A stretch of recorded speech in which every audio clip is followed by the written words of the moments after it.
Assalamualaikum warahmatullahi wabarakatuh. Bismillah, alhamdulillah, wassalatu wassalamu ala rasulillah Sayyidina Muhammad ibn Abdillah wa ala alihi wa sahbihi wa mawala wala hawla wala quwwata illa billah. Pemirsa channel Rumah Sedekah Nahdlatul Ulama yang dimuliakan Allah, teman-teman santri Pondok Pesantren Mambaul Ulum di Tahfidzil Quran Malang yang senantiasa dibanggakan oleh umat Islam. Ada satu hadis Rasulullah SAW yang tertulis, yang termaktub, yang disebutkan oleh Imam An-Nawawi di dalam kitabnya Al-Arba'un An-Nawawiyah, 40 hadis pilihan. Di mana 40 hadis pilihan ini mestinya dipelajari, dikaji, dihafal oleh umumnya umat Islam, mengingat pentingnya berbagai macam pembahasan-pembahasan yang ada di dalamnya. Anin Nawas bin Sam'an radhiyallahu anhu anin Nabi sallallahu alaihi wasallam qol, Rasulullah bersabda, al-birru husnul khuluq, kebaikan itu adalah akhlak yang baik. Wal ithmu ma haka fi nafsika wa karihta an yattali'a alaihin nas, sedangkan dosa atau keburukan adalah sesuatu yang membuat jiwamu resah dan engkau tidak suka dan engkau merasa gusar ketika orang melihat keburukan tersebut. Rawahu Muslim. Dalam kesempatan lain, ada satu hadis yang diriwayatkan oleh Sayyiduna Wabisah. Suatu ketika, Wabisah ini mendatangi Rasulullah SAW, kemudian beliau meminta pencerahan. Beliau meminta penjelasan apa yang dimaksud sesuatu yang baik, apa yang dimaksud sesuatu yang buruk. Kemudian Rasulullah SAW mengatakan, istafti qalbak, mintalah fatwa hatimu.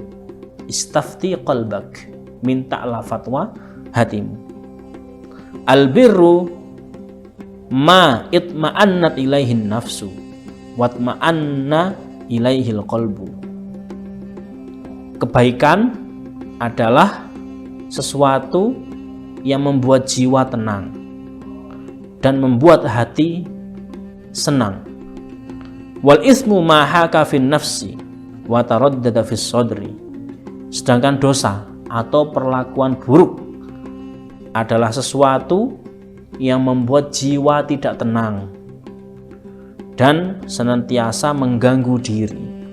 Wa in aftakan nas wa aftauk, meskipun manusia memberikan kamu fatwa itu sesuatu yang baik dan mereka memberikanmu fatwa, tetap sesuatu yang buruk akan menjadi buruk.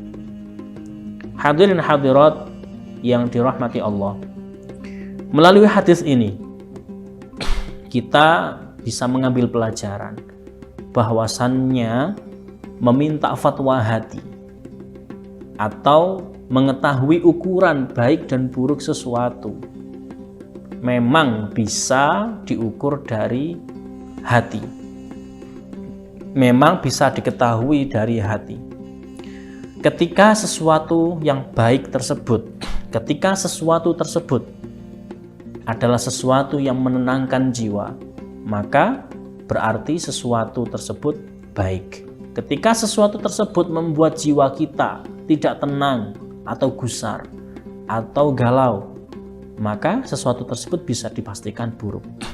Namun, apakah setiap orang atau setiap segala hal bisa kita minta fatwa kepada hati? Apakah itu berlaku pada setiap orang? Tentu tidak.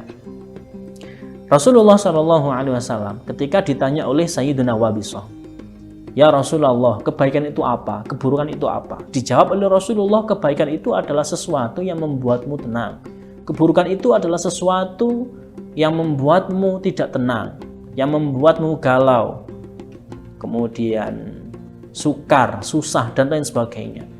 Tentu Rasulullah menjawab demikian karena Rasulullah tahu yang bertanya adalah Wabisah, sahabat Rasulullah, dan dia adalah orang yang saleh. Sesuatu yang buruk menurut Wabisah berarti buruk pula menurut syariat.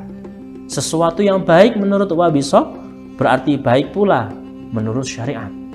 Karena dia memang orang yang saleh. Maka meminta fatwa kepada diri, meminta fatwa kepada hati, tidak berlaku bagi semua orang, tidak berlaku bagi semua masalah. Tapi hal-hal yang seperti ini hanya berlaku bagi orang yang soleh, yang hatinya memang tidak ada kotoran hati yang melekat di dalamnya. Melalui hadis ini kita dapat mengambil pelajaran bahwasannya yang pertama, orang yang berhak meminta fatwa dari hati hanyalah orang-orang yang soleh, orang-orang yang tidak memiliki maksiat-maksiat hati atau penyelewengan-penyelewengan muamalah, orang-orang yang soleh. Jangan sampai ada pikiran melalui hadis ini berarti sesuatu yang buruk menurut hati berarti itu buruk, sesuatu yang baik menurut hati saya berarti itu baik. Kebetulan orang tersebut menganggap karaokean, naudzubillah, adalah sesuatu yang baik dan itu menenangkan jiwanya. Tentu hal yang seperti ini tidak relevan bagi orang tersebut. Pelajaran yang pertama, bahwasanya fatwa hati itu hanya berlaku bagi orang yang soleh, hatinya tidak rusak atau cacat. Yang kedua, dapat kita ambil pelajaran bahwasannya orang yang dapat meminta fatwa hati khusus bagi mereka yang ilmu agamanya tinggi, tidak sembarangan di dalam melakukan sesuatu. Semua disandarkan pada ilmu dan ilmu. Kemudian pelajaran ketiga, yaitu bisa kita simpulkan bahwasannya perbuatan baik dan buruk itu ukurannya pada hakikatnya adalah syariat. Al-husnu ma hassanahul aqlu, al-husnu ma hassanahu syar'u. Kebaikan adalah apa yang dianggap baik oleh syariat. Wal qubhu ma qabbahahul aqlu. Sesuatu yang buruk berarti sesuatu tersebut dianggap oleh syariat menjadi sesuatu yang buruk. Demikianlah perkataan para ulama usuliyun. Maka ukuran baik dan buruk pada hakikatnya adalah tergantung syariat, bagaimana syariat memandang perkara tersebut. Mudah-mudahan apa yang kita dengarkan dari hadis Rasulullah SAW bermanfaat untuk kita semua. Mudah-mudahan kita senantiasa dapat mewarnai hari-hari kita selama bulan Ramadan ini dengan berbagai macam kegiatan-kegiatan yang baik. Entah itu baik menurut hati kita, membuat jiwa kita tenang, pun demikian baik pula menurut syariat. Terima kasih. Billahi taufiq wal hidayah wa ridha wal inayah. Wassalamualaikum warahmatullahi wabarakatuh.